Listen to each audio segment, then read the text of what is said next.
So miss सावी नाईक, नियम क्रमांक 1,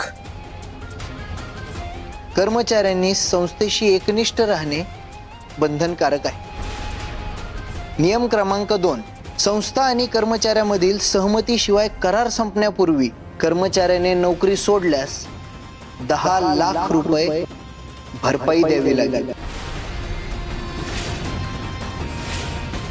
नियम क्रमांक 3, संस्थेअंतर्गत इतर व्यवसायांसाठी कामाची गरज असल्यास कर्मचाऱ्यानं ती जबाबदारी स्वीकारणे बंधनकारक आहे. नियम क्रमांक 4, संस्थेला कुटुंब समजून इतर कर्मचारी व संस्था चालकाशी प्रेम व आदरपूर्वक व्यवहार ठेवणे बंधनकारक आहे. नियम क्रमांक 5, संस्थेचा नफा किंवा तोट्याच्या प्रसंगी संस्थेची साथ देणं प्रत्येक कर्मचाऱ्याचं कर्तव्य आणि जबाबदारी आहे. नियम क्रमांक 6, करारादरम्यान कर्मचाऱ्याचे वर्तन गैर आढळल्यास त्याला कामावरून काढून टाकण्याचे पूर्ण हक्क संस्था चालकाच्या अधीन आहेत. आणि आता शेवटचा नियम क्रमांक 7, संस्था चालकाचा शब्द अंतिम असून त्याचे पालन करणे सर्व कर्मचाऱ्यांना बंधनकारक आहे. हे बघ, खाली काहीतरी लिहिलंय अजून. वरील सर्व नियम मला मान्य असून या नियमांमध्ये माझ्याकडून कुठलंही उल्लंघन झाल्यास दंडात्मक रक्कम 10 लाख रुपये जमा करायला मी बंधनकारक असेल. अरे वा, म्हणजे वरचे सगळे नियम तुला मान्य आहेत, कारण खाली सही आहे तुझी. हे बघ,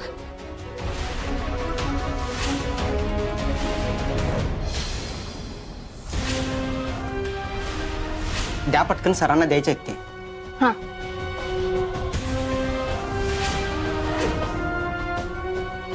सावी मधुसूदन नाईक.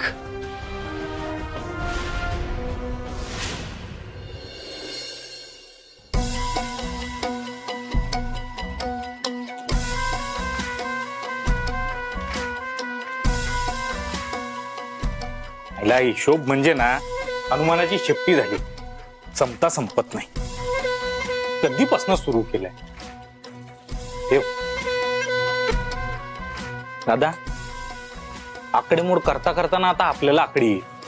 तर काय तो धैर्य तिकडे बाहेर मस्त आपलं डील बिल करत फिरतोय, तो त्याच्या पार्ट्या काय करतोय, बॉस बनून शायनिंग काय मारतोय. आपण बसलो इकडे खरडे घाशी करत नुसती.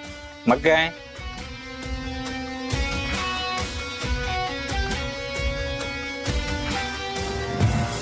दादा माझ्याकडे एक आयडिया होती. कसली आयडिया?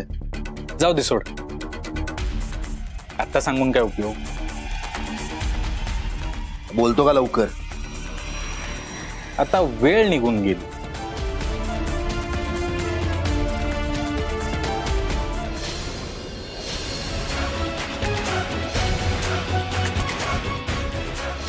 ना, no no no no no no, Savi Naik, this agreement is company's property. हा तुझा राजीनामा.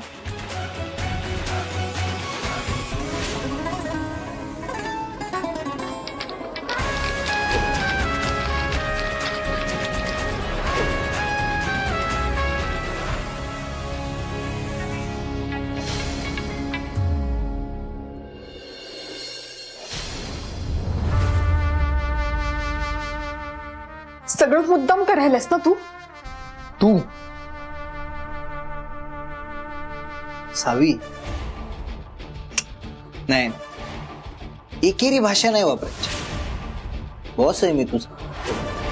इथनं पुढं मला फक्त सर म्हणायचं. काय नाही म्हणजे तसं नियमात लिहिलंय आपल्या.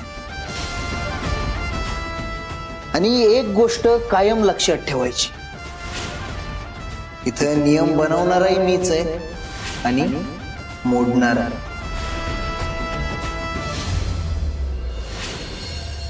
म्हण आता सर, म्हण म्हण म्हण म्हण कमॉन.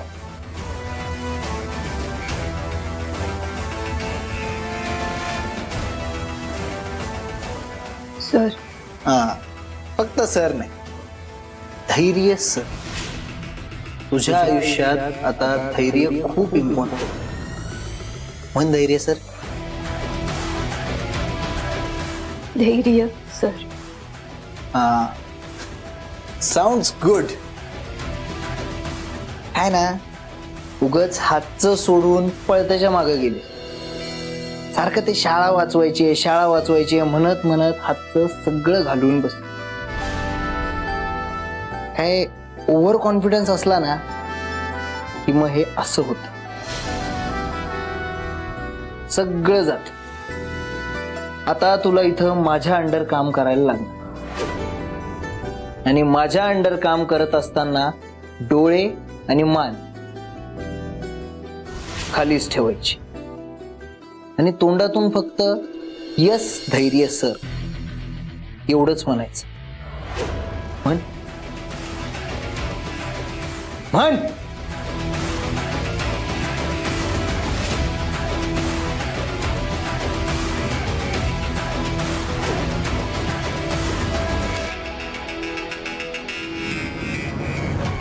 येस धैर्य सर. गुड.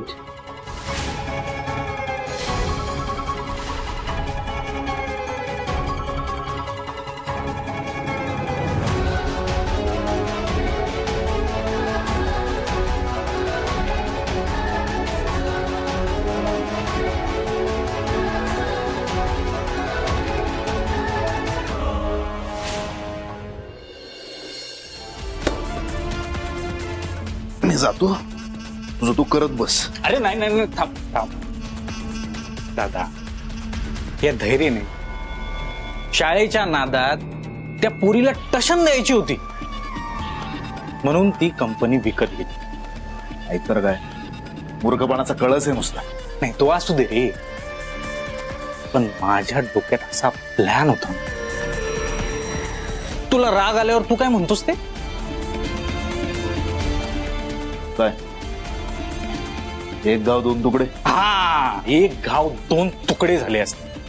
शाळा आली असती आपल्या ताब्यात, तो भावरो आहे का नाही, तो पण अडकला असता, आणि आईला कळलं असतं का धैर्यपेक्षा जास्त